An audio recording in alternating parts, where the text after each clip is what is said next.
Financial markets పై పట్టు సాధించాలనుకునే వాళ్ళు Revanth conduct చేసే వెబినార్ కోసం ఈ నెంబర్ కి కాల్ చేయండి. నమస్తే, వెల్కమ్ టు సుమన్ టీవీ. నేను విష్ణు. ప్రస్తుతం పాటు certified wealth manager Revanth Chalamala ఉన్నారు. వారితో మాట్లాడదాం. సార్ నమస్తే. సార్ రేవంత్ గారు. నమస్తే అండి. రేవంత్, ఒక స్టాక్ యొక్క పవర్ని ఏ విధంగా అంచనా వేయొచ్చు అంటారు? ఒక స్టాక్ని పిక్ చేసుకునే ముందు తప్పనిసరిగా ఎటువంటి పారామీటర్స్ని పరిగణలోకి తీసుకోవాలి అంటారు? సో స్టాక్ ప్రైస్ ఎక్కువగా ఉందా తక్కువగా ఉందా అని ప్రైస్ని చూసి డిటర్మైన్ చేయడం అయితే చాలా కష్టం. బుల్ ర్యాలీలో స్టాక్ ప్రైస్ పెరిగేటప్పుడు అది ఇంకా పెరగదులేని అనుకుంటాం, బట్ అది పెరిగిపోతూ ఉంటుంది. కానీ అది డెఫినెట్గా పెరగాలి అని అంటే దానికంటూ కొన్ని ఫండమెంటల్స్ ఉంటాయి. We have two different ways of analysis. ఒకటేమో ఫండమెంటల్ అనాలిసిస్, ఇంకొకటేమో technical analysis. So technical analysis గురించి డెఫినెట్గా ఇక్కడ డిస్కస్ చేయలేము. So definitely I will go with the ఫండమెంటల్గా అసలు మనం ఏం చూడాలి. ఇన్వెస్టర్ పాయింట్ ఆఫ్ వ్యూలో ఈ స్వింగ్ ట్రేడర్ వీళ్ళకి ఇది వర్తించకపోవచ్చు, బట్ ఇన్వెస్టర్ పాయింట్ ఆఫ్ వ్యూలో ఎప్పుడైనా కానీ ఫండమెంటల్స్ చాలా ఇంపార్టెంట్ రోల్ ప్లే చేస్తాయి. నేను ఎప్పుడు చెప్పేది టైమ్ ఆఫ్ ఇన్వెస్ట్మెంట్ అనేది చాలా ఇంపార్టెంట్. మనం ఎప్పుడు పెడుతున్నాం అన్న దాన్ని బట్టే మన ఫ్యూచర్లో మన గ్రోత్ ఎంత ఉంటుంది అనేది కూడా డిసైడ్ అయి ఉంటుంది. ఇప్పుడు రైట్ నౌ స్టార్ట్ చేయడం అంటే దాన్ని కరెక్ట్గా అర్థం కూడా చేసుకోవాలి. సో ఈ టైంలో మనకి ఫండమెంటల్గా మంచి పిక్స్ ఏమన్నా ఐడెంటిఫై చేసి వాటిలో పెడితే ఒకవేళ మార్కెట్ కిందకి పడ్డా మనం ఎక్కువ ర్యాక్ కాము, కిందకి రికవరీలోకి వచ్చినప్పుడు ఫాస్ట్గా రికవర్ అవుతాము. బుల్ రన్ ఉన్నా కానీ ఆ particular sector or stocks might lead the market on the higher side. Okay, so basic ఇందులో మనం జనరల్ ఆడియన్స్ గురించి మాట్లాడుతున్నాం కాబట్టి ఎప్పుడు కూడా ప్రతి స్టాక్ జోలికి వెళ్ళొద్దు.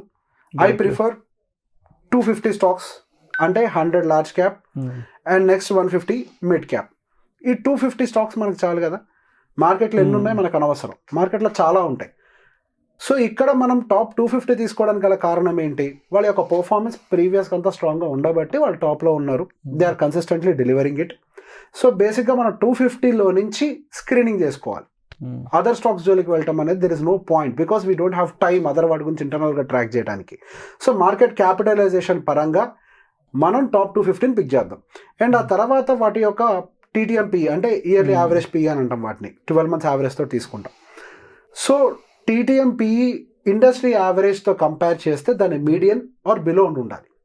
సో సహజంగా PE రేషియో అనేది సెక్టార్ టు సెక్టార్ వేరీ అవుతుంది. సో ఖచ్చితంగా ఈ PE కంటే తక్కువ ఉంటే తీసుకోండి అని మనం చెప్పలేం. IT సెక్టార్కి PE రేషియో ఒకటి ఉంటుంది, ఆయిల్ అండ్ గ్యాస్కి ఒక PE ఉంటుంది, బ్యాంక్స్కి ఒక PE ఉంటుంది, FMCGకి ఒక PE ఉంటుంది. So there is no standard, దానికి ఇదే అంటానికి లేదు. అండ్ ఆ మీడియన్ కూడా ఎప్పుడు చేంజ్ అవుతూ ఉంటుంది. మార్కెట్ బిహేవియర్కి అనుకూలంగా మీడియన్ కూడా పైకి కిందకి అడ్జస్ట్ అవుతూనే ఉంటుంది. సో బేసిక్గా మనం చూసుకోవాల్సింది ఏంటి, ఆ PE ఇన్లైన్గా ఉందా. సమ్ టైమ్స్ మన మార్కెట్లో బాగా ర్యాలీ అయిన తర్వాత ఒక స్టాక్ బాగా పరిగెట్టేసింది, ఇప్పుడు కొంటాం వేస్ట్ అని అనుకుంటాం. ఇక్కడ మార్కెట్లో వాళ్ళకి వచ్చేటువంటి నెంబర్స్ ఆ ర్యాలీని సపోర్ట్ చేశాయి అనుకోండి, దానికి తగ్గట్టుగా వచ్చాయి అనుకోండి, అది ఎక్స్పెన్సివ్ అవ్వదు ఆ స్టాక్. దానికి ఇంకా పొటెన్షియల్ ఉంటుంది పైకి వెళ్ళటానికి. సో బేసిక్గా అది పెరిగిందా తగ్గిందా అనేది కంటే కూడా దాని TTM-PE ఎలా ఉంది, మార్కెట్ అంటే దాని ఇండస్ట్రీ యావరేజ్తో ఇన్లైన్ అయి ఉందా, టూ మచ్గా డీవియేట్ అయిందా. టూ మచ్గా డీవియేట్ అయింది అంటే అది ఎక్స్పెన్సివ్గా ట్రేడ్ అవుతుంది. అంటే దానికి వచ్చే ఎర్నింగ్స్తో కంపేర్ చేస్తే దాని యొక్క వాల్యుయేషన్ అంటే ప్రైస్ యొక్క దాని స్టాక్ యొక్క ప్రైస్ చాలా ఎక్కువగా ఉంది అని. And next TTM-PB price to book, దాని బుక్ వాల్యూతో కంపేర్ చేస్తే ఎంత అగ్రెసివ్గా ట్రేడ్ అవుతుంది, అంటే ఎంత ఎక్కువ ట్రేడ్ అవుతుంది. స్టాక్ మార్కెట్లో ప్రతి ఒక్క స్టాక్ ఫ్యూచర్ని యాంటిసిపేట్ చేసి కొంత ప్రీమియం తోటే వెళ్తుంది. Everything in the stock market ప్రతి ఒక్కటి ప్రీమియం తోటే పైకి వెళ్తుంది. కానీ ఆ ప్రీమియం యావరేజ్ కంటే ఎక్కువగా ఉందా, యావరేజ్ కంటే బిలోగా ఉందా. సో PB అండ్ PE ఈ రెండు చాలా ఇంపార్టెంట్. అండ్ దాంతో పాటుగా పెగ్ రేషియో అంటాం, గ్రోత్ రేషియోతో కంపేర్ చేస్తాం. సో దాని యొక్క గ్రోత్ రేషియో 1 అంటే ఇప్పుడు ఆ గ్రోత్ రేషియో అది 1 కంటే బిలో ఉండాలి. ఎక్కువగా ఉంది అని అంటే ప్రైస్ అనేది గ్రోత్ రేషియో కంటే అది ఎక్స్పెన్సివ్లో ఉన్నట్టు.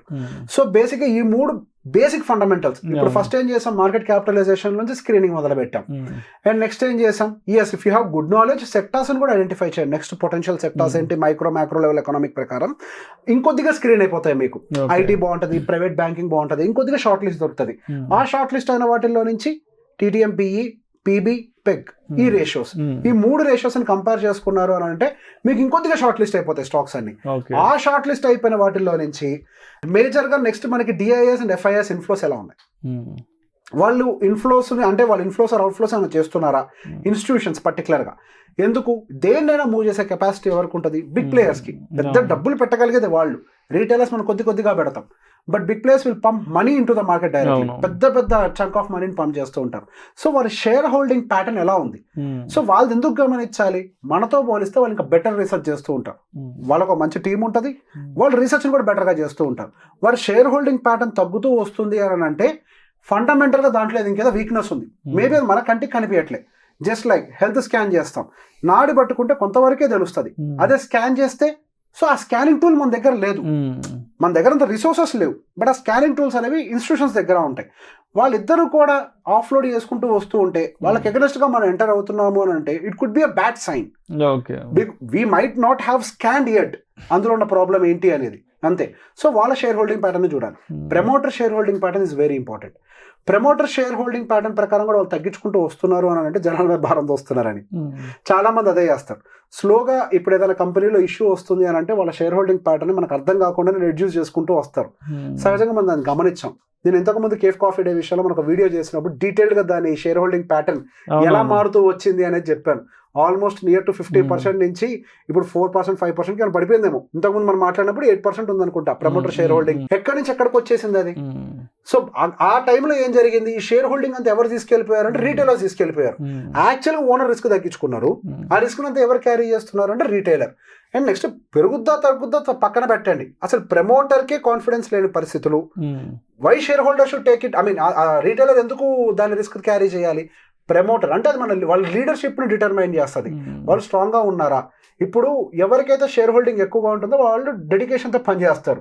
8%, 5% పెట్టుకున్న ప్రమోటర్ షేర్ హోల్డింగ్ ఇందులో ఉంటే 8% తోటి వాళ్ళకేమొస్తుంది దీని మీద కూర్చోడానికి? ఎవరు ఇంట్రెస్ట్ చూపిస్తారు? So share holding pattern is very important. తగ్గిస్తున్నారా, పెంచుకుంటున్నారా? బైబ్యాక్స్ చేసుకుని కొంతమంది పెంచుకుంటారు మళ్ళీ మార్కెట్ నుంచి షేర్ హోల్డింగ్ ని.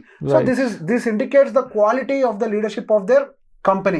సో వీటిని కంటిన్యూస్ గా ట్రాక్ చేయాలి. రెవెన్యూ గ్రోత్ ఉందా? ఆ రెవెన్యూ గ్రోత్ కూడా ఎలా మార్కెట్ యావరేజ్ కంటే ఎక్కువగా ఉందా లేదా? మనకు టాప్ లో ఉండాల్సిన అవసరం లేదు. ఇప్పుడు ఇండస్ట్రీలో వాళ్ళు #1 పర్ఫార్మర్ అంటే ఎవరూ చెప్పలేరు. ఈవెన్ ఆ కంపెనీ ఓనర్ కూడా నెక్స్ట్ ఇన్ని సంవత్సరాలు టాప్ లో ఉంటారని చెప్పలేడు. యావరేజ్ కంటే ఎక్కువగా ఉన్నారా లేదా మనం ఇది మాత్రమే చూసుకోవాలి. యావరేజ్ కంటే ఎక్కువగా ఉన్నారు అని అంటే they will be part of the growth story. మన గ్రోత్ లో పార్ట్ అయితే చాలు. సో రెవెన్యూస్ కానీ వాళ్ళ ప్రాఫిట్స్ కానీ ఇవన్నీ కూడా స్టడీగా గ్రో అవుతూ ఉంటే ఎస్, ఇన్ బిట్వీన్ రకరకాల న్యూస్ల వల్ల, సెక్టార్ సైకిల్స్ వల్ల, ప్రాఫిట్ బుకింగ్స్ వల్ల మధ్యలో కిందకు వస్తూ ఉంటాయి, పోతూ ఉంటాయి. అంటిల్ ఇవన్నీ స్టేబుల్ గా ఉన్నంత వరకు మన స్టాక్ గురించి భయపడాల్సిన అవసరం లేదు. సమ్ టైమ్స్ మనం చూస్తే ప్రాఫిటబుల్ గా కంపెనీస్ ఉంటాయి, స్టిల్ స్టాక్ ప్రైస్ గ్రో కాదు. బికాస్ మేబీ అది మ్యాక్రో ఎకనామిక్ సిచ్యువేషన్ వల్ల సెక్టర్ సైకిల్లో అది కిందకు ఉంది అంతే. ఇప్పుడు కొటాక్ కావచ్చు, HDFC బ్యాంక్ కావచ్చు, ఇవన్నీ రియాక్ట్ అవుతున్నాయి గత 2-3 సంవత్సరాల నుంచి. ఏ మూమెంటం లేదు. ఐటీ సెక్టర్ అవ్వచ్చు, అవన్నీ బ్యాడ్ కంపెనీసా? TCS కానీ ఇన్ఫోసిస్ కానీ బ్యాడ్ కంపెనీసా? కాదు, కానీ ప్రైసెస్ తక్కువలోనే ఉన్నాయి. ఎందుకు ఉన్నాయి? Because of the sector cycle, because of the macro economic situations. ఎప్పటికీ అలానే ఉంటాయా అంటే డెఫినెట్గా నో.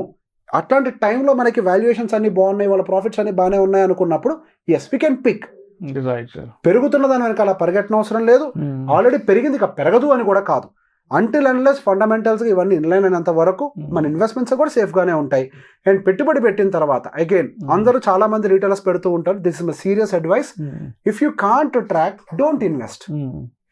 ఎవ్రీ క్వార్టర్కి రిజల్ట్స్ వస్తూ ఉంటాయి, ఎప్పుడొకప్పుడు సడన్ గా న్యూస్లు వస్తూనే ఉంటాయి. వీటన్నిటిని ట్రాక్ చేసి రైట్ టైంలో ఇన్వెస్ట్మెంట్స్ కనుక మీరు బయటకు తీసుకోలేకపోతే మీ ఆ ఇన్వెస్ట్మెంట్ జీరో అవడానికి కూడా ప్రాబబిలిటీ ఉంది కదా. డీలిస్ట్ అయిన కంపెనీస్ ఎన్నున్నాయి స్టాక్ మార్కెట్ నుంచి? డీలిస్ట్ అయినాయి, Nifty 50 నుంచి బయటకు వచ్చినాయి కాదు, డీలిస్ట్ అయిపోయినాయి. డీలిస్ట్ అయిన తర్వాత మీరు సఫర్ అవ్వరు. నాకు ఎవరో చెప్పారు రీసెంట్ గా ఒక ఆయన, డీలిస్ట్ అయిన కంపెనీస్ యాస్టీస్ గా ఉన్న దగ్గర కోట్ల రూపాయలు ఉండేవి అని. ఇట్లాంటివి కూడా ఉంటూ ఉంటాయి. If you can't track, don't go. Mutual fund లో పెట్టుకోండి, సేమ్ స్ట్రాటజీ వాడండి. వాటికి కూడా ఈ PEs, GEs అన్ని పనిచేస్తాయి. ఇప్పుడు నేను చెప్పిన కేటగిరీ అన్నిటికీ పనిచేస్తాయి. Even for mutual funds, even for this also, stocks also. If you have good time, go for stocks. If you don't have good time to track and resources, go for mutual funds. Thank you so much Revanth. Thank you అండి.